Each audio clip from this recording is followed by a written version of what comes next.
بسم اللہ الرحمن الرحیم۔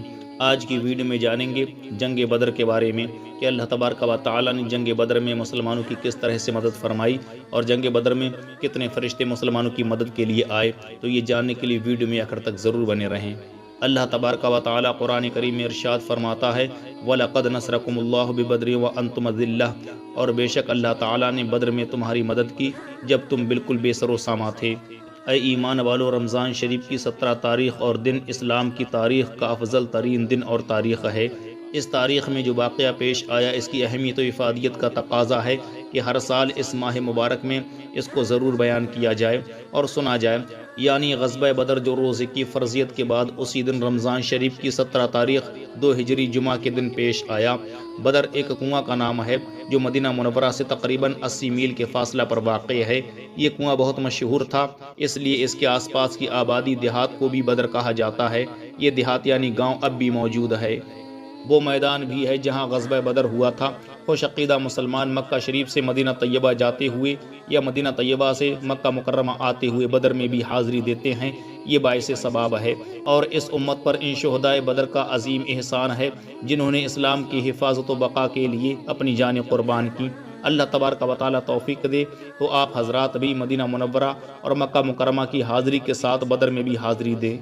اے ایمان والو، مذکورہ آیت مبارکہ میں اللہ تبارک و تعالی نے مسلمانوں کی مدد کا ذکر فرمایا ہے۔ گویا قرآن شریف میں بتانا چاہتا ہے کہ کسی بھی میدان میں فتح و کامیابی کا ذریعہ اللہ تعالی کی مدد ہے۔ مسلمانوں کی اپنی ظاہری اور مادی طاقت و قوت نہیں ہے۔ دیکھیے میدان بدر میں مسلمان اللہ تبارک و تعالی کے دین کی حفاظت کے لیے دشمن کے مقابلے کھڑے تھے تو بڑے کمزور تھے، ہر ظاہری اعتبار سے کمزور تھے۔ تعداد میں صرف 313 تھے اور دشمن کی تعداد 950 تھی۔ مسلمانوں کے پاس سواری کے لیے صرف 70 اونٹ اور 2 گھوڑے، 6 ذرا، 8 تلواریں تھیں، جبکہ دشمن کے پاس 100 گھوڑے، 700 اونٹ، بکثرت ذرا اور دوسرے ہتھیار موجود تھے اور کھانے پینے کا معقول انتظام تھا۔ لیکن اللہ تبارک و تعالی نے غزوہ بدر میں کمزور مسلمانوں پر کرم فرمایا اور ان کی مدد کی تاکہ قیامت تک مسلمانوں کو معلوم ہو جائے کہ کامیابی کامرانی اللہ تبارک و تعالی کی مدد سے نصیب ہوتی ہے۔ میدان بدر میں اللہ تعالی نے مسلمانوں کی پہلی مدد اس طرح کی کہ مسلمانوں کو کافروں کی تعداد میدان جنگ میں کم نظر آنے لگی تاکہ مسلمان دشمن کی کثرت دیکھ کر گھبرائیں نہیں، اور دوسری مدد اس طرح ہوئی کہ جنگ کے دوران کافروں کو مسلمانوں کی تعداد 2 گنی نظر آتی تھی، جس کی وجہ سے کافروں پر مسلمانوں کا ڈر اور خوف طاری ہو گیا تھا اور کافروں کی ہمت پست ہو گئی۔ اور پھر قرآن مجید میں ارشاد فرماتا ہے جب تم اپنے رب سے فریاد کرتے تھے تو اس نے تمہاری سن لی کہ میں تمہیں مدد دینے والا ہوں 1000 فرشتوں کی قطار سے۔ اللہ تعالیٰ نے میدان بدر میں مسلمانوں کی تیسری مدد اس طرح کی کہ 1000 فرشتوں کا لشکر مسلمانوں کی مدد کے لیے بھیج دیا۔ کفار و مشرکین کا 1000 لشکر جرار سیلاب کی طرح بڑھتا چلا آ رہا تھا۔ ہمارے پیارے آقا صلی اللہ تعالی علیہ وسلم نے اس نازک وقت میں صحابہ کرام رضی اللہ تعالی عنہم اجمعین کو جمع کر کے جہاد فی سبیل اللہ کا اعلان فرمایا تو صرف 313 نہتے اور بے سر و سامہ مجاہدین اسلام نے جس جذبہ شہادت اور خلوص و وفا کے ساتھ اس حق و باطل کی جنگ میں اللہ تبارک و تعالی اور اپنے پیارے رسول صلی اللہ علیہ وسلم کی خوشنودی کی خاطر لڑے ہیں، یقیناً چاند و سورج نے روئے زمین پر ایسی جانبازی اور سرفروشی کا منظر نہ دیکھا ہوگا جس بے سر و سامانی کے عالم میں غزوہ بدر کی تیاری ہوئی۔ تو ہمارے پیارے آقا صلی اللہ تعالی علیہ وسلم نے صحابہ اکرام سے جنگ کے سلسلے میں مشورہ کیا تو صحابہ اکرام نے عرض کیا یا رسول اللہ صلی اللہ تعالی علیہ وسلم، جس طرح آپ کو حکم دیں ہم تیار ہیں، ہم اپنی جانیں اللہ تعالیٰ کی راہ میں قربان کر دیں گے۔ ہم قوم موسیٰ کی طرح نہیں ہیں کہ انہوں نے حضرت موسیٰ علیہ السلام سے کہا تھا کہ تم اور تمہارا رب لڑے، ہم تو یہاں بیٹھے ہیں۔ سرکار دو عالم صلی اللہ علیہ وسلم نے جب اپنے غلاموں کا یہ جذبہ دیکھا تو خوش ہو کر ان کے حق میں دعا فرمائی۔ میدان بدر میں جب حق و باطل کا معرکہ شروع ہوا تو مسلمانوں نے اپنے پیارے آقا صلی اللہ علیہ وسلم کے حکم پر جانثاری بہادری کے وہ جوہر دکھائے جو میدان بدر کی زمین کبھی نہیں بھول پائے گی۔ فضائے بدر کو ایک آپ بیتی یاد ہے اب تک، فضائے بدر کو ایک آپ بیتی یاد ہے اب تک، یہ بادی نعرہ توحید سے آباد ہے اب تک، یہ بادی نعرہ توحید سے آباد ہے اب تک۔